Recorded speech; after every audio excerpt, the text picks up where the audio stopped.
Things have been quite interesting these past couple days with the weather here in San Antonio, as it constantly shifts from bad to worse or to hot to hellish. We even received our very first piece of fan art from Nathan, but now I need to review this pistol that I actually thought I would want for myself.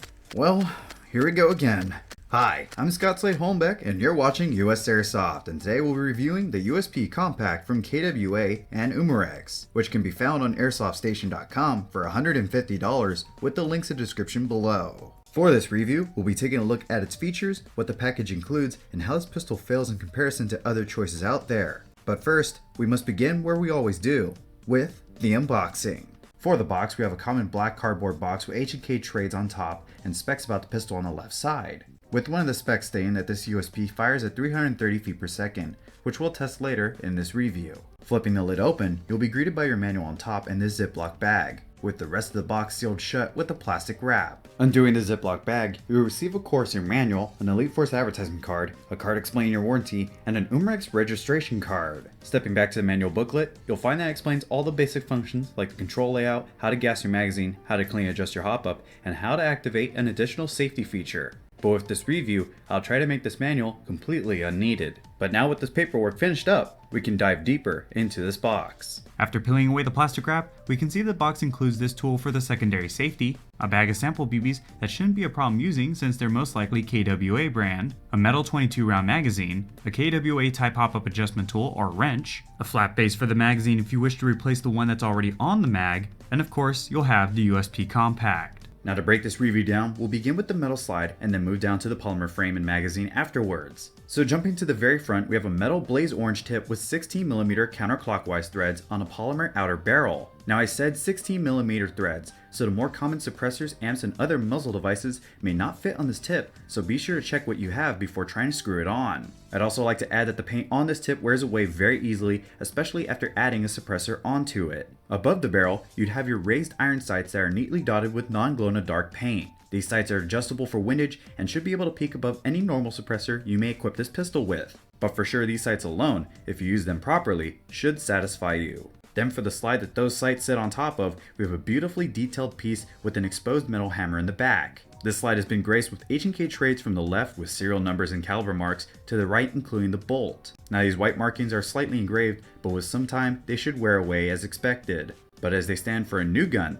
they do look marvelous. And I love that someone took the time to even include a little red on the mock extractor. And for all those speed players out there, the slide can be power stroked whenever you throw in a loaded magazine. Now with the brunt of the slide covered, let's take a look at the frame that I admit is not all that comfortable in my hands. But first, starting up front, we have the USP style tack rail for compatible flashlights and laser systems. But if you're not into searching the web for those specific pieces, then you can always find the adapters which many different manufacturers have put out. Also, you may have seen that there are more trademarks under that rail, including another serial code. You'll also find trades under the trigger guard and on both sides of the grip. For a metal trigger, you'll have a fairly hooked single action and double action setup, haloed by a squared off trigger guard that also bears your magazine release. This release is ambidextrous and is in the same style of the MP7 respectively. When activated, your 22 round magazine will drop freely, speeding up your reloading process. Just above that will be a slide release / takedown lever that can only be found on the left side, but is made quite large from metal just like your safety switch. For the switch, the up position will be for safe and can be activated when the pistol is charged or not. The middle position will be for fire, and the bottom position will be for your decocker. This works as it should, and is just the right stiffness to not slide from position when firing. I also found that the spring for the decocker is so strong that if you were to try to use it when the hammer is already down, the spring will pop the lever all the way back up into safety. Or at least that's true for our pistol.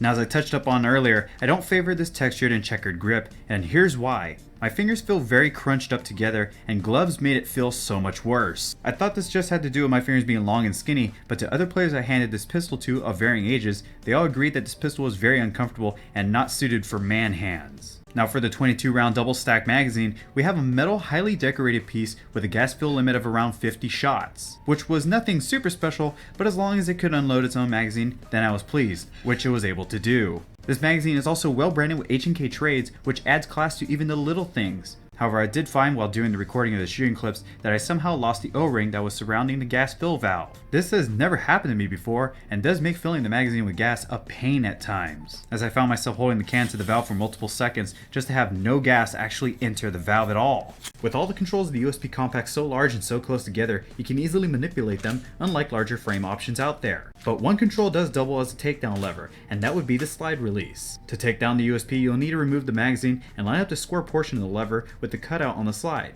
Then go ahead and push or pull this pin out from the pistol. Now you can split the two halves apart. Next, push forward on the spring and guide rod before angling it up and out of the slide. Do the same for the barrel, and you'll end up finding out that you can split the inner and outer barrels rather easily after rotating this hook. From here you can clean and lube your parts and adjust your hop up, but you can easily just adjust your hop with the tool provided after opening the slide. Now remember, when putting the pistol back together, you'll need to place the spring guide properly by making sure that the indent on the guide rod matches with the tab on the hop up housing. Taking a look inside the mag well again before we wrap up with the frame, let's check out the secondary safety that can be activated with this key found in the box that we started with. You'll find that it fits in this small dial that, once turned towards the right, will block the trigger from pulling the hammer, thus locking the gun. And whenever you want to restore normal function, you can turn the dial upright again and carry on. Now when it came to Chrono's KWA with a 0.2 gram BB, we received a high of 323 feet per second and a low of 284 feet per second with a fully gassed up magazine, making this pistol acceptable for CQB gameplay. And with a 0.28 gram BB, I was able to land shots accurately at 100 feet. But with that now sorted and shown, we can now shoot this USP a bit before sharing some words in the conclusion.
With that shooting clip, I'd have to say the problems are very clear of what can happen of a missing O-ring. But with the large slide, this USP has quite the kick when fired properly. I can't truly blame this pistol for its faults, as I think it was my fault for the O-ring disappearing between filming. However, I do wonder what can be done to keep such a thing from happening again. Although I couldn't exactly get as much shooting as I wanted to for this video, I'm sure someone watching this video can chime in about their experience with this pistol and if it's truly worth its $150 price tag. But if you're looking into this KWA's looks or performance and want to get one for yourself, then be sure to follow the links in the description to airsoftStation.com to get yours. I'd also like to thank Airsoft Station for sponsoring this video by sending me this piece, but I'd like to thank you all for watching as well. I'd also like to thank you for commenting, requesting, and subscribing, but until the next video drops, I'll be hanging out with my good old friends.